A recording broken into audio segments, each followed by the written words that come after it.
Shalom and welcome back to By His Grace Marriage Ministry Podcast. My name is Amanda and I pray that you all are having a blessed day. Welcome back to our studying and reading of the book Vain Traditions of Men, written by the ministry Yah Scriptures. Today we're going to be going into part 10 and we're going to be picking up where we left off.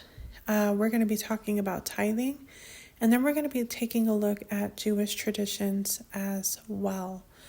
So real quick, I want to go ahead and give a bit of a warning for today's episode as I went ahead and read further into the book. And I will tell you that as we begin to take a look at Jewish traditions, we are going to be reading and taking a look at some of what is called the Talmud, which were the written and oral laws that Jewish people added. And I want to give a warning that some of what I will be reading may upset a lot of you and is very just horrendous and terrible and just makes me absolutely sick to my stomach. But I feel it's important to share it. And so I just want to give a warning that in today's episode, there will be some things that we will be reading that will be quite appalling and horrendous, to say the least. So I just want to give that warning in the beginning before we begin. So also, if you would like to download a free PDF copy of this book or purchase a physical copy of this book, you may do so at www.yahscriptures.com, and you should be able to find both there. Praise Yah. I will also have a quick announcement at the end of this episode in regards to the audio scriptures as well. So be on the lookout for that. All right, so let's go ahead and get started. Again, we're going to be starting with the topic of tithing, and then we will be moving into taking a look at Jewish traditions. Okay? Praise be to Yah. And maybe too, it'll help you all to understand why I say I'm not Jewish, I'm not Christian, I'm not anything like that. I'm just an Israelite. There's a lot, the thing with Judaism and Christianity and things, and we'll see here as we read along, Yahuwah says very clearly in the Torah not to add or take away from his word. And unfortunately, as we'll see here shortly, Judaism adds to his word. And on top of that, they add very horrendous and appalling things. Christianity takes away from it by trying to remove the Torah, removing the Old Testament. How many times have we seen in our country Bibles being sold that only contain the New Testament and maybe the book of Psalms, So we're going to kind of see that today as we read. But first we're going to take a look at tithing to see if that's actually something that is commanded or not. And then we're going to go into Jewish traditions. So again, this is part 10 of the series, and I pray that it is a blessing to you. All right, let's begin. So in light of the fact that so many traditions of the Christian institutional church have been revealed to be nothing more than man-made customs, would it be surprising to find tithing is just tradition as well? So did Yahuwah actually command that they be collected for use by a local assembly for its daily operating expenses? Is this pressure placed on people to give money called a tithe that's taught today in these institutional churches? Is it part of the Torah? Again, the only way to understand any of this is to take a look at Scripture and discern what it says regarding this practice. And let me just say this. Brothers and sisters, anytime you question anything, you should always go to the Scripture. The Scriptures has the answers. If you are currently attending a church or congregation or fellowship and things are happening, you're just like, is this actually commanded? Should I actually be doing this? Should the church be doing this? Go to the Scriptures. Always confirm and test with the scriptures, and you'll see. And we're going to see a really great example here. So, firstly, the scriptures do teach to give. This is an examination into the tithe.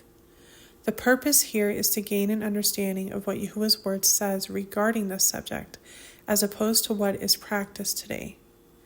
So the Hebrew word for tithe, me'asar, simply means a 10th part. The first appearance of this is with the tithe of Abraham or Abram. Abram was his name before Yahuwah changed it. And Baruch be the Most High, El, who has delivered your enemies into your hand, and he gave him a 10th of all. Genesis 14:20. This is taken from the account when Abram gave Melchizedek a tithe, a 10th part, from the spoils of war he had just taken. Abram then gave the balance of the spoils of war to the king of Sodom, minus that which his men had eaten, and that which belonged to the men who went with him. We see this in 14:22 through 24. Note that none of these goods were Abram's. They were all spoils of war as far as he was concerned. That's all there was to it. Nothing else. As far as the tithe is concerned, that's all that happened. There is nothing prior to this encounter that gives us any information as to Yahuwah ever having commanded Abram to give him or anybody else a tithe of his possessions. Now let's look at the tithe of Jacob or Jacob. After receiving the promise from Yahuwah, Jacob also promised to give a tithe of his own free will to Yahuwah, as there is no clear indication that it was a command from Yahuwah, nor was it to be given to the local church. And Jacob made a vow, saying, "Seeing Elohim is with me, and has kept me in this way that I am going, and has given me bread to eat and a garment to put on, and of all that you give me, I shall certainly give a tenth to you." Genesis 28:20 through 22. Now let's look at when Yahuwah commands the tithe. After Yisrael was delivered from Egypt and brought to the wilderness, Yahuwah commanded them to give him a tithe of their crops. This is first mentioned in Leviticus 27:30. And all the tithe of the land, of the seed of the land, or of the fruit of the tree belongs to Yahuwah. It is Kodesh to Yahuwah. Note that the tithe is from the land, from the seed of the land, or from the fruit of the tree. Yahuwah did not say to bring money, and it's clear from the context it was to be for the priesthood, which is confirmed in the book of Numbers. And see, I have given the children of Levi all the tithes, and Yisrael, as an inheritance in return for the service which they are serving, the service of the tent of appointment. Numbers 18:21, and also 18:24 through 28. Even the renewed covenant, the New Testament, confirms this purpose for the tithe. And truly those who are of the sons of Levi, who receive the kahuna, have a command to receive tithes from the people according to the Torah, Hebrews 7:5. Kahuna is Hebrew for priesthood. So the purpose of the tithe was to provide for the priests for their services, as Yahuwah had determined that they would have no inheritance in the land of Yisrael. Yahuwah himself was to be their inheritance. Numbers 18:19 through 20. The priests were of the tribe of Levi, as chosen by Yahuwah, who ministered in the tabernacle, later the temple, as he commanded. An additional tithe was also to be used in celebration of scriptural feast, Deuteronomy 14:22 through 27. And another tithe every 3 years was designated for the sojourner, the fatherless, and the widow, Deuteronomy 14:28 through 29 and 26:12. So let's look at the tithe for today. So is the tithe no longer applicable? Remember, we're talking about the tithe here, not giving in general. How would the tithe apply today? What would it be used for? For one thing, it can't be given to the priests who minister in the temple, since there is no serving priesthood, and Yahushua is our high priest. In fact, according to the renewed covenant, all those in Yahushua are part of the royal priesthood. Let's look at scripture. You also, as living stones, are being built up, a spiritual house, a Kodesh Kahuna, to offer up spiritual slaughter offerings acceptable to Yahuwah through Yahushua HaMashiach. But you are a chosen race, a royal Kahuna, a Kodesh nation, a people for a possession. 1 Peter 2, 5, and 9. The tithes may be used in the remembrance celebrations of Yahuwah's feasts, as he commanded to be celebrated 3 times a year, Exodus 23, 14 through 17, and the third yearly tithe for the sojourner, the orphan, and the widow. The tithe was never meant to support pastors, elders, boards of directors and their lifestyles, or new carpet, or a sound system for the band, or rent and rates for a building, or any other of those things. The sole reason for giving the tithe to the priests was because they did not have any other means of support. They were not to own land on which to grow crops, as Yahuwah had commanded. So Yahuwah took care of them in this manner. Since they ministered on behalf of all of Israel, it was only fitting that Israel should help to care for them. However, there is no full-time priesthood mentioned in Scripture within the local congregation. So let's take a look at the origin of the Christian tithe. Now, brothers and sisters, let me just say real quick, as I read on, there are going to be a lot of names and words that are going to be difficult for me to pronounce, so please forgive me. I will try my best, and I may get tongue-tied. Again, I read this prior, and there's quite a bit in the section that's hard to pronounce, so please bear with me. Okay, so the origin of the Christian tithe. The first mention of paying for the full-time support of certain members of local congregations is of Cyprian, 200 to 258 CE. Congregation leaders were given salaries Congregation leaders were given salaries when Constantine came into office. There's no surprise. Although they did not become a commonly accepted practice until the 8th century, about 400 years after the beginnings of Christianity. By the 11th century, it had become a legal requirement in order to fund the state-run church. Let's take a look at a scripture that Christianity loves to use. A popular scripture that is used to condemn people into tithing is, "Would a man rob Elohim? Yet you are robbing me. But you said, in what have we robbed you? In the tithe and the offering. You have cursed me with a curse, for you are robbing me, this nation, all of it. Bring all the tithes into the storehouse, and let there be food in my house. And please prove me in this, said of hosts, whether I do not open for you the windows of the Shemaim, and shall pour out for you boundless barakah." Malachi 3, 8 through 11. Again, barakah is Hebrew for blessing, and Shemaim is Hebrew for the heavens or the skies.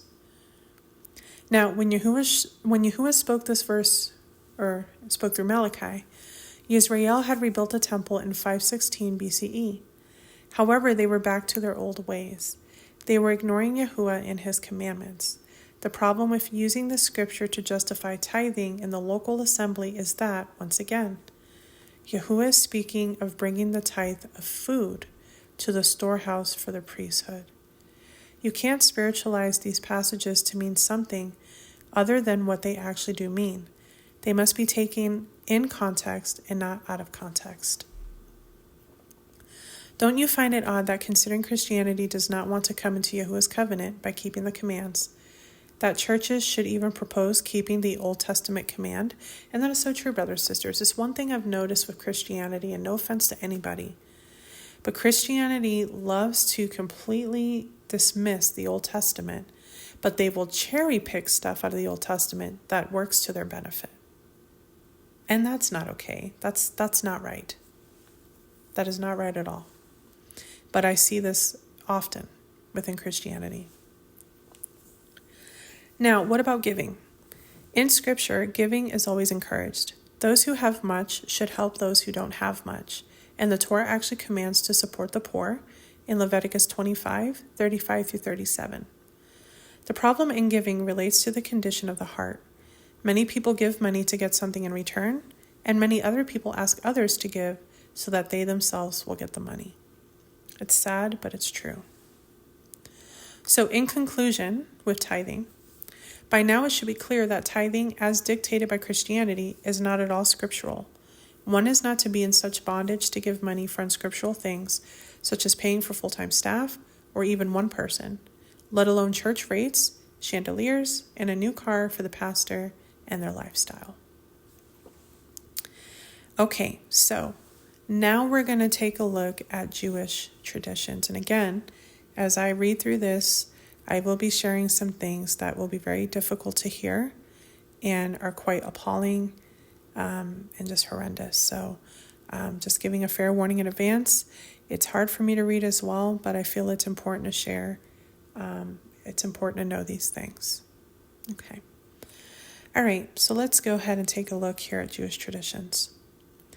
Many who come out from Christianity look to Israel and seek the Jewish roots, assuming they are keeping the original covenant to the letter. The religious practices of the Jews today, however, are sadly far removed from the Israelites at the time of Moshe, when Yahuwah's people were given the Torah. A lot of rabbinical practices have been inherited from the Babylonians during the time of exile, and much was added to the laws, some with good intent to try to ensure it was impossible to break the Torah. This, however, is in direct opposition to not add to the Torah. Do not add to the word which I command you, and do not take away from it, so as to guard the command of Yahuwah your Elohim, which I am commanding you. Deuteronomy 4:29. And brothers and sisters, I can't say this enough, and I've said this in my podcast before in quite a few episodes. Christianity loves to take away from the word, right? By dismissing the Old Testament, the Torah, all of that. But Judaism, Jewish people, love to add. How do they add? With the Talmud, and we'll see here in just a little bit. Now, what we find is that the Israelites of today have their own traditions, which, according to the Talmud, are above Scripture. A number of the traditions within Judaism are simply inherited from the pagan nations that they were assimilated into during the exile in Babylon and Assyria. Some of these traditions include naming months after false Elohim, like Tammuz, Nisan, Siwan, and replacing the name of Yahuwah with Adonai or Hashim, etc.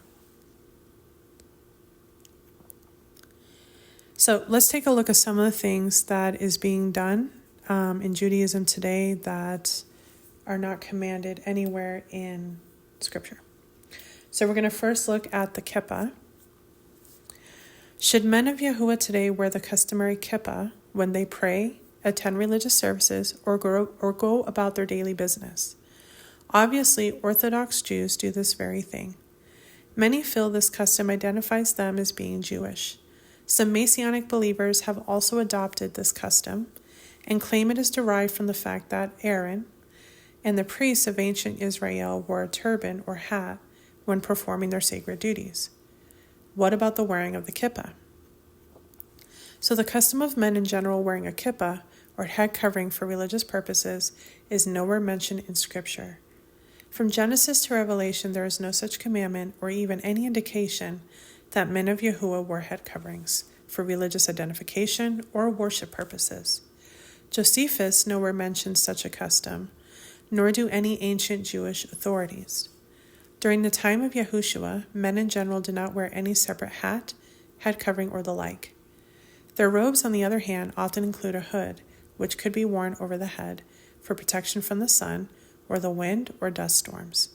But hats as such were not customary part of a man's attire. Why then do Jews wear the kippah today?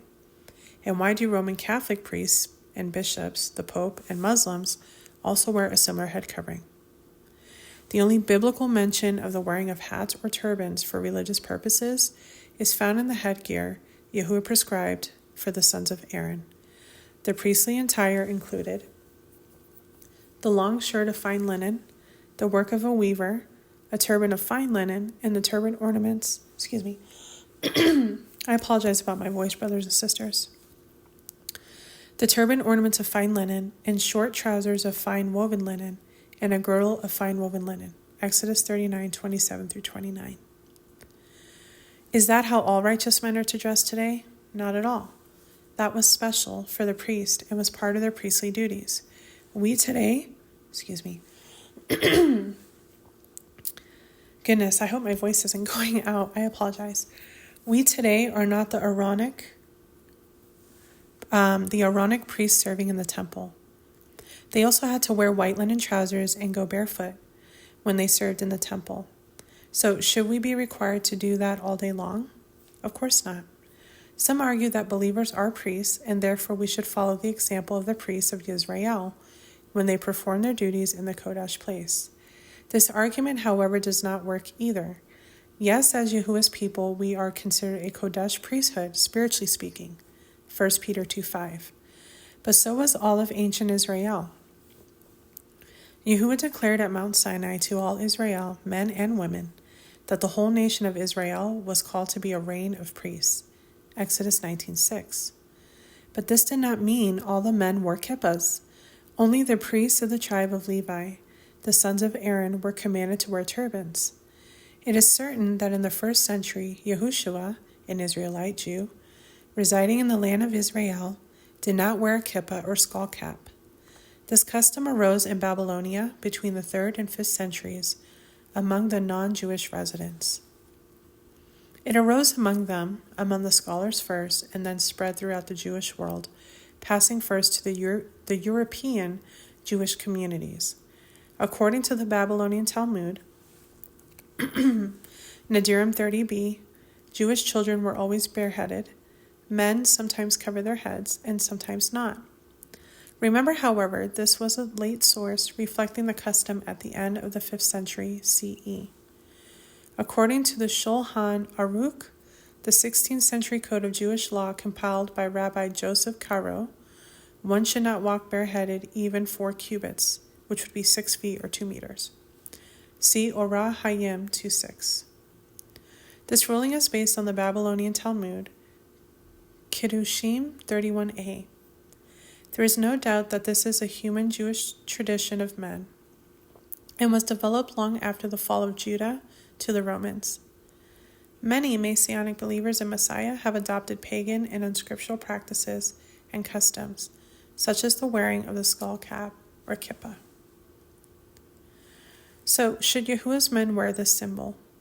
It was in ancient times a symbol of submission to authority, and Romans compelled slaves to wear it. It was a sign of being a slave.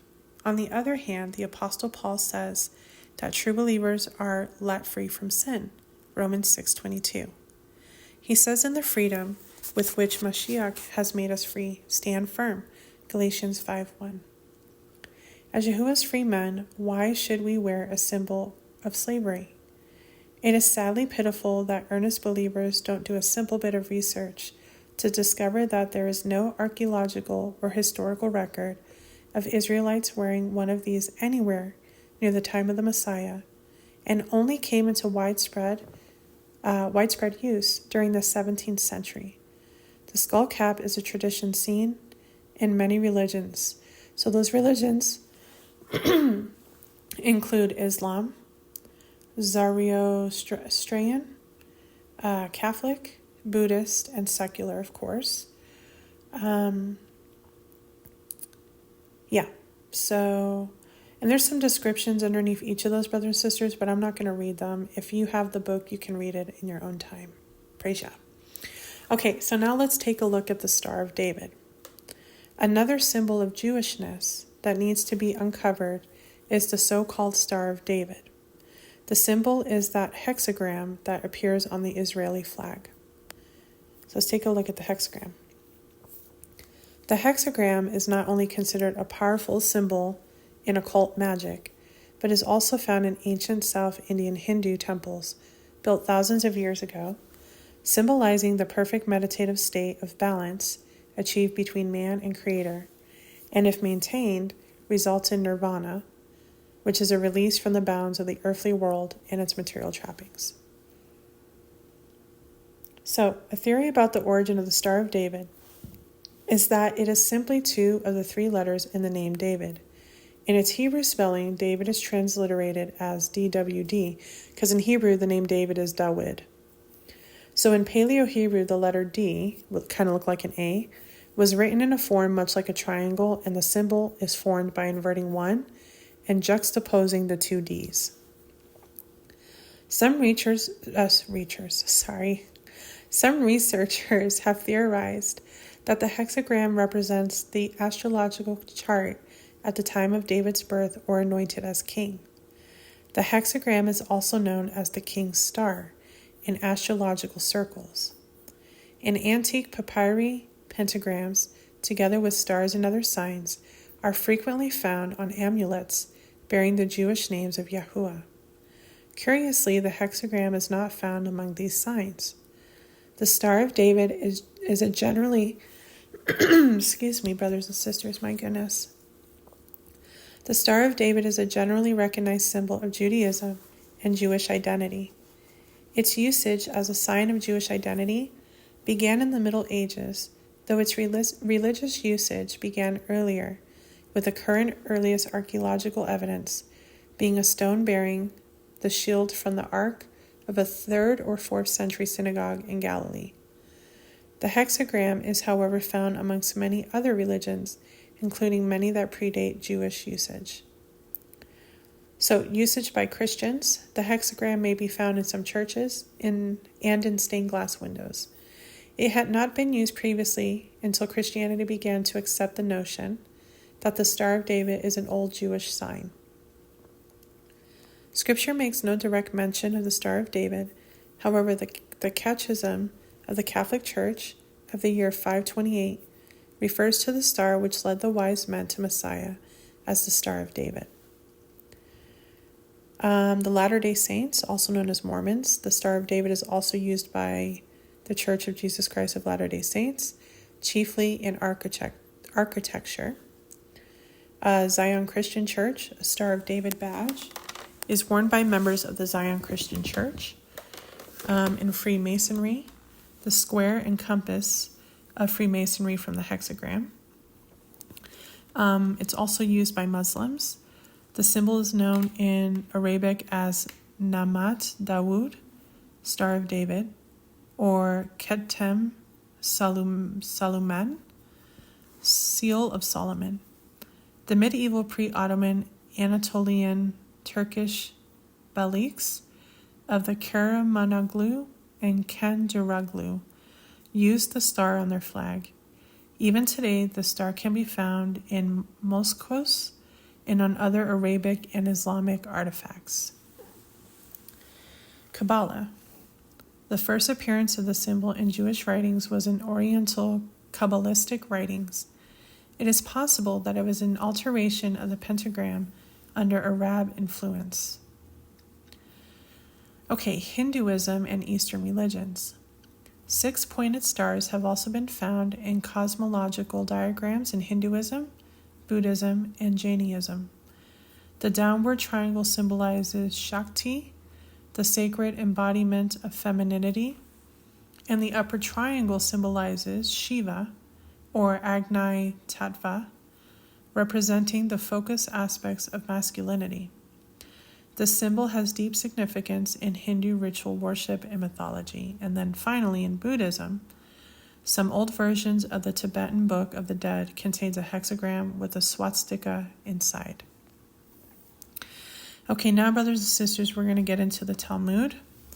And this is where I give a warning that what I will be reading here will be disturbing and upsetting and just absolutely terrible to hear.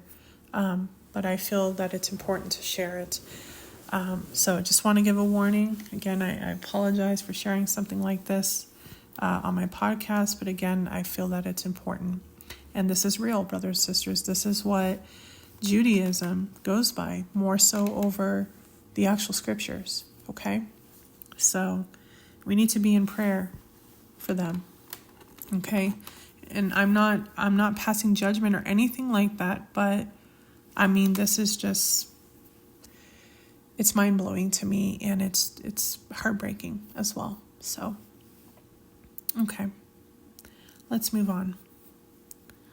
Sadly, many take these books and rabbis and well-known Messianic teachers' words above the word of Yahuwah's, making statements such as, don't throw the baby out with the bathwater, and there is some good in the Talmud, and you can still filter out the bad to keep the good. This is against Scripture, so who will you listen to? Who will you take your teaching from? So, Scripture says, does the fountain send forth the sweet and the bitter from the same opening? James 3:11. Now, let's take a look closely at the traditions of the rabbis, or also known as the Talmud. Rabbi Ishmael, Rabbi Chambar, the teachings of the Talmud stand above all other laws. They are more important than the laws of Moshe. Rabbi Menachem, commentary on 5th book. The decisions of the Talmud are the words of the living Elohim. Yahuwah himself asks the opinion of the earthly rabbis when there are difficult affairs in heaven. Tract Mechillah. Adonai himself studies the Talmud standing. He has such respect for that book. So remember, Adonai is like Hebrew for master, or what they would also call Yahuwah. Okay, so now what the next that I'm getting ready to read, these are all like verses from the Talmud. Okay. Mikna Sanhedrin 11:3. It is more wicked to question the words of the rabbis than that of the Torah. Shavuot 13a. For all transgressions of the Torah, whether he repented or not, the Day of Atonement brings atonement. Yektat Shadez 171 and 3. It is forbidden to disclose the secrets of the Torah. He who would do it would be as guilty as though he destroyed the whole world. Sanhedrin 59a, Abodah Zarah 8:6, and Zegiga. Every Gentile who studies the Talmud and every Jew who helps him in it ought to die. Rosh Hashanah 17a. Gentile believers and others who reject the Talmud will go to hell and be punished therefore all generations. Erubin 21b. Whosoever disobeys the rabbis deserves death and will be punished by being boiled in hot excrement in hell. J. Hagiga 27a states that no rabbi can ever go to hell. Baba Mezia 59b. A rabbi debates Adonai and defeats him. Adonai admits the rabbi won the debate. Libre David 37. To communicate anything to a Gentile about our religious relations would be equal to the killing of all Jews, for if they knew what we teach about them, they would kill us openly. If a Jew be called upon to explain any part of the rabbinic books, he ought to give only a false explanation. Whoever will violate this order shall be put to death. Shabbat 41a. The law regulating the rule how to urinate in a holy way is given. Okay, now here's where it gets really disturbing, brothers and sisters. Yebamot 63a states that Adam has sexual intercourse with all the animals in the Garden of Eden. Sanhedrin 58b. If a heathen hits a Jew, the Gentile must be killed. Hitting a Jew is the same as hitting Adonai. Sanhedrin 54b. A Jew may have sex with a child as long as the child is less than 9 years old. Rabbi Joseph said, "Come in here. A maiden aged 3 years and a day may be acquired in marriage by Koshian." Gemara. Our rabbis taught a girl of the age of 3 years may be betrothed by sexual intercourse. Baba Messiah 114 and 6. The Jews are human beings, but the nations of the world are not human beings, but beasts. Megdrash Talpioth P225. Adonai created the non-Jew in human form so that the Jew would not have to be served by beasts. The non-Jew is consequently an animal in human form and commanded to serve the Jew day and night. Shen Luchoth Habereth, page 250. Although the non-Jew has the same body structure as the Jew, they compare with the Jew like a monkey to a human.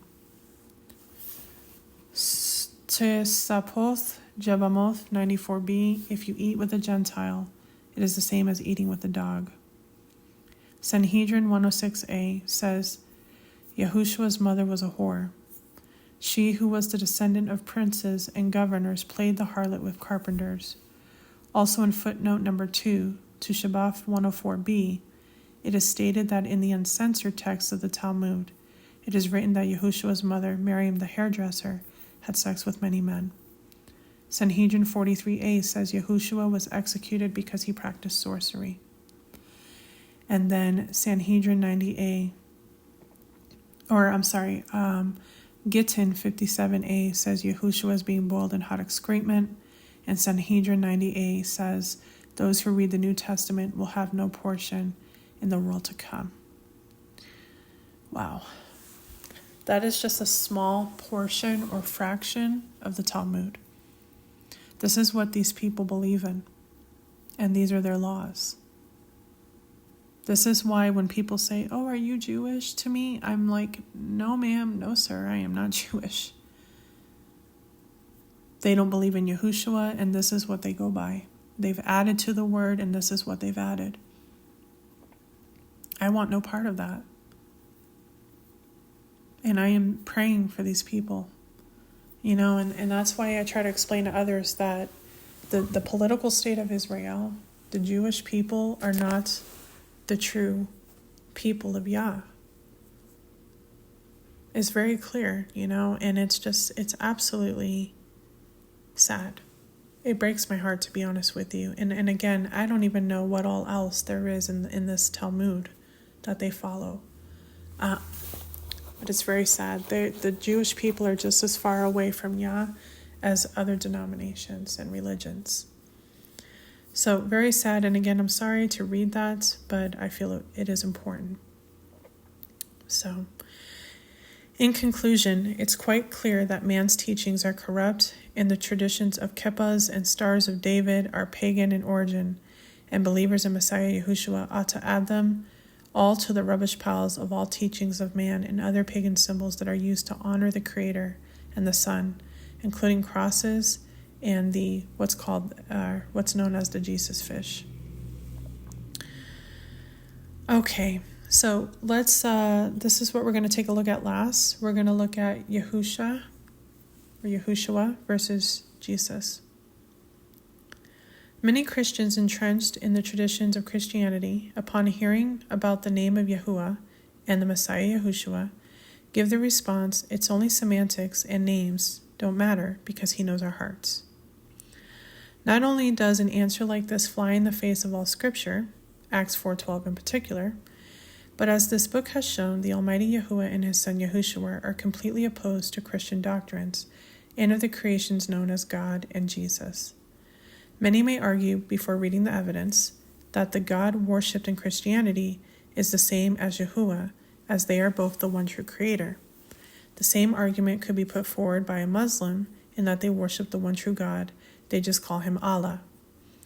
It is clear that the Allah of Islam, the God of Christianity, and Yahuwah of the Scriptures stand for completely different beliefs.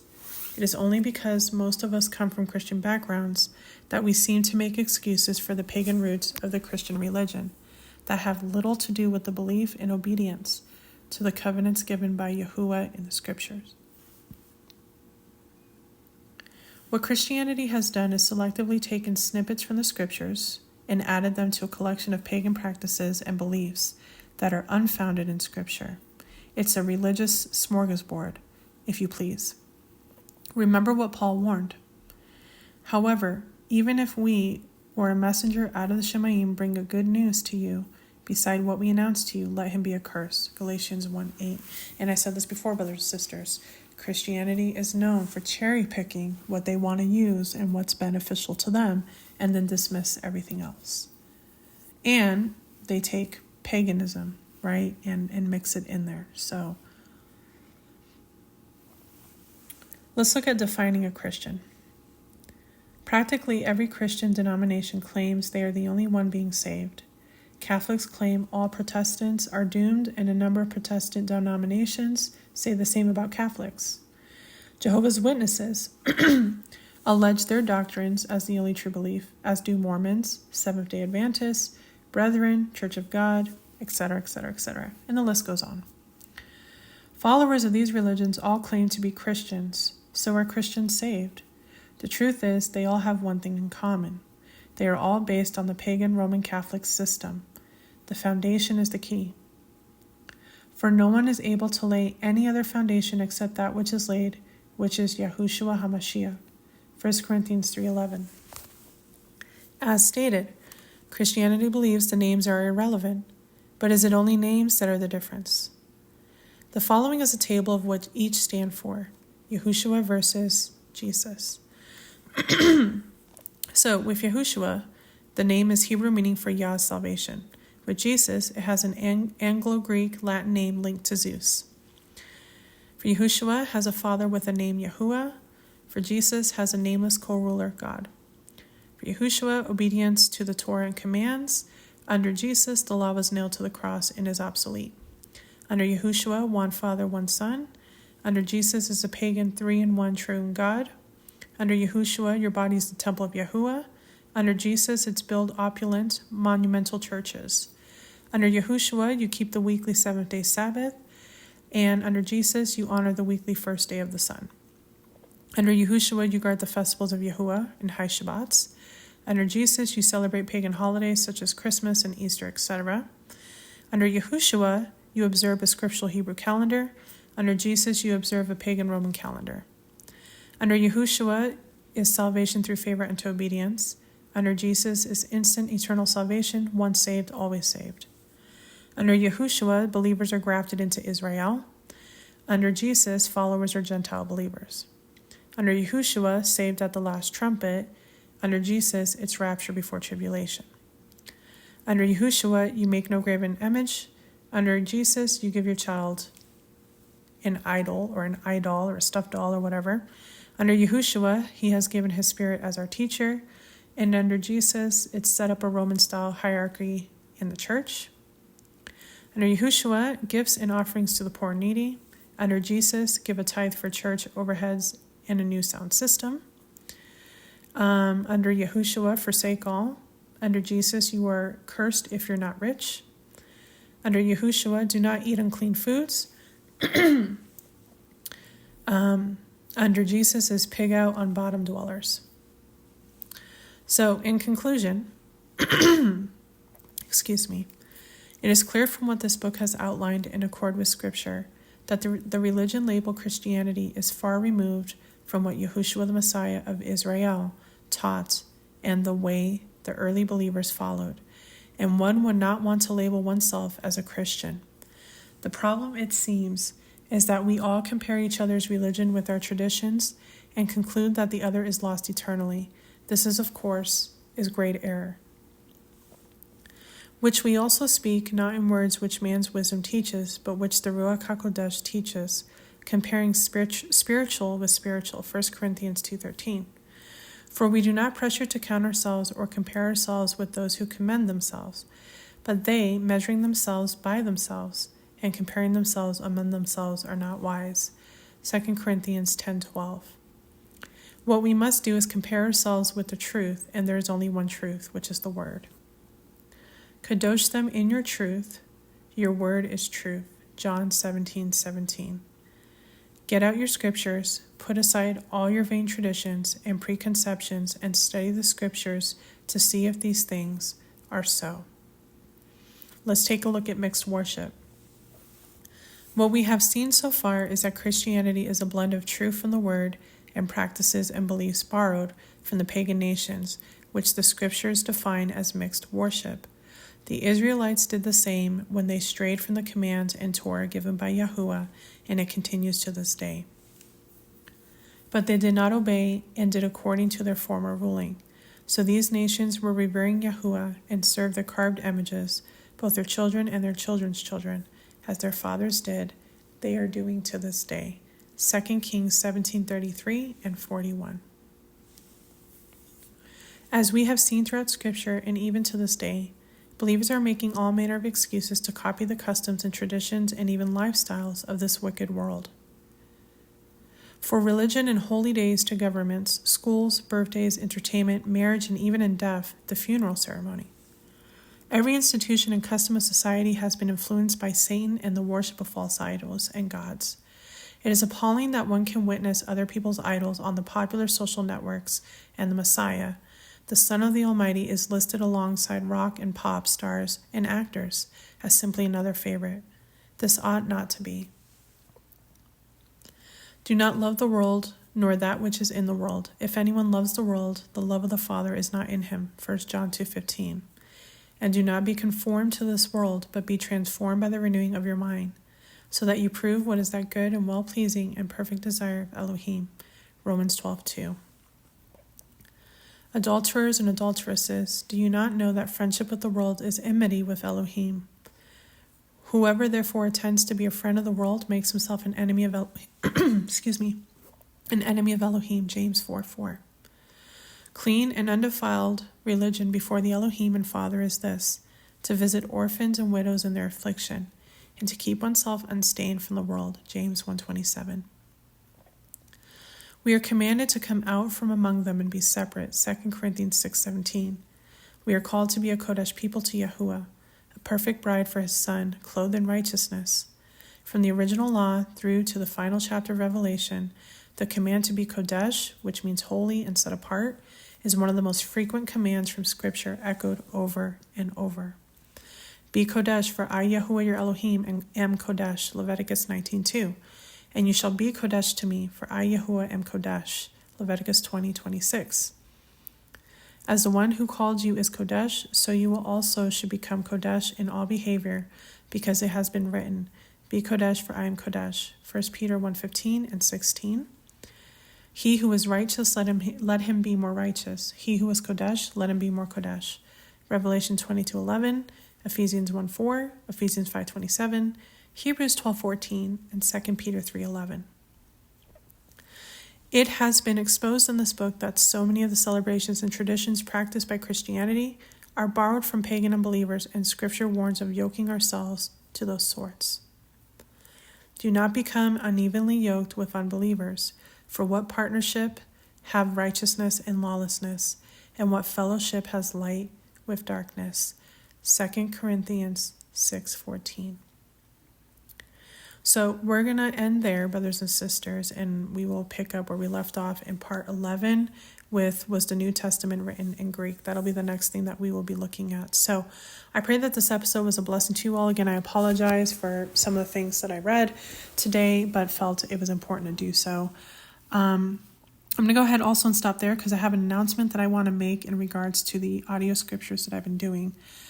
Just in case you didn't hear it, in the last couple of episodes, I made an announcement that I have a situation going on with the audio scriptures. For the first time ever, one of my episodes was flagged and removed for possible infringing or copyright issues, something of that nature. I've had this podcast for almost 2 years, and I've never had anything like this happen. What's even more strange is that this happened to the episode of me reading the first few chapters of the Book of Jubilees. So my plan was, after I had completed the Book of Enoch, I was going to move to the Book of Jubilees.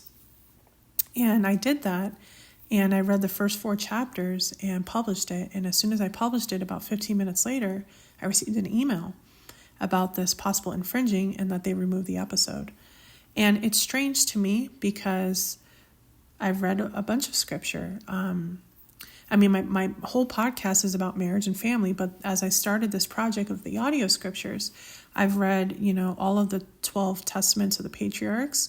I read the additional Psalms. I read a couple of prayers, and I also did the whole book of Sirach, and I did the whole book of Enoch, praise Yah, and nothing ever happened to these episodes. I don't know what happened when I recorded and published the Book of Jubilees, the first few chapters, that it was flagged. I don't know what happened. And the thing is that I don't want to re-record it and publish it and risk my podcast being penalized or possibly even removed. If my podcast was removed, I would be absolutely devastated, as I've put a lot of work into my podcast, and my podcast is my ministry. I have over 200 episodes. That's a lot of work put into the podcast, and I'm so thankful for it. So I don't want to do that. So I've been praying and thinking a lot about this, and what I'm going to do is I'm going to put Jubilees on hold for now. And I decided, because I was reading this last night in my own time, I'm going to go ahead and read the book of Tobit or Tobiah. It's a short book of about 14 chapters. And in reading it, I also received like another idea. After I read the book of Tobit, I'm actually going to do a marriage word that will be in conjunction to the book of Tobit. It'll have to do with that. And it's going to be me explaining being married under Yahuwah. Now, I have actually talked about this topic previously in my podcast. I think I did 3 episodes. I think they're titled, Are You Married Under Yahuwah, or the Government, or Churches of Men? And I've had people ask me, how do you marry under Yahuwah? In reading the book of Tobit, I realized that there's a really great example in there as to how that would take place. I always knew that's how it worked. I just never saw it in detail until I read the book of Tobit. So I will be sharing and reading the book of Tobit as part of the audio scriptures, but then I will also be releasing a marriage word that will tie into the book of Tobit. So I'm actually really excited for this, and I pray that nothing happens. In the meantime, brothers and sisters, again, if you could just please pray in regards to the situation that occurred. I've never had this happen before to my podcast, and I want to continue to be able to do the audio scriptures. I want to bless others, and it's blessing me as I do this because I'm in His Word daily, and I really enjoy doing it. And again, I chose the Apocrypha first because not many have access to the Apocrypha, or not many even know about the Apocrypha. And that's why I wanted to start there. So the book of Tobit is also from the Apocrypha, and it actually was also part of the 1611 KJV and was removed along with other books. So again, it's a short book. It's only about 14 chapters. It's actually a really good book. It's one of my favorites. And again, I will have a marriage word that will tie into it in a separate episode after I finish reading the entire book. So be on the lookout for that, brothers and sisters, as far as the audio scriptures go. And just please pray that nothing happens, and then that will get resolved. And then eventually I will be able to share the book of Jubilees as well. And then with the Vain Traditions of Men, we probably have maybe 1 more episode, maybe 2, and then we'll be finished with that book as well. So, all right, that is everything that I wanted to share and announce. Of course, if you have any questions, concerns, prayer requests, or just want to chat and connect, please email me at byhisgracemarriage@gmail.com. All right, that's everything. Sorry about my voice. I hope I'm not losing it. But thank you all so much for listening, and I will talk with you in my next episodes. Shalom.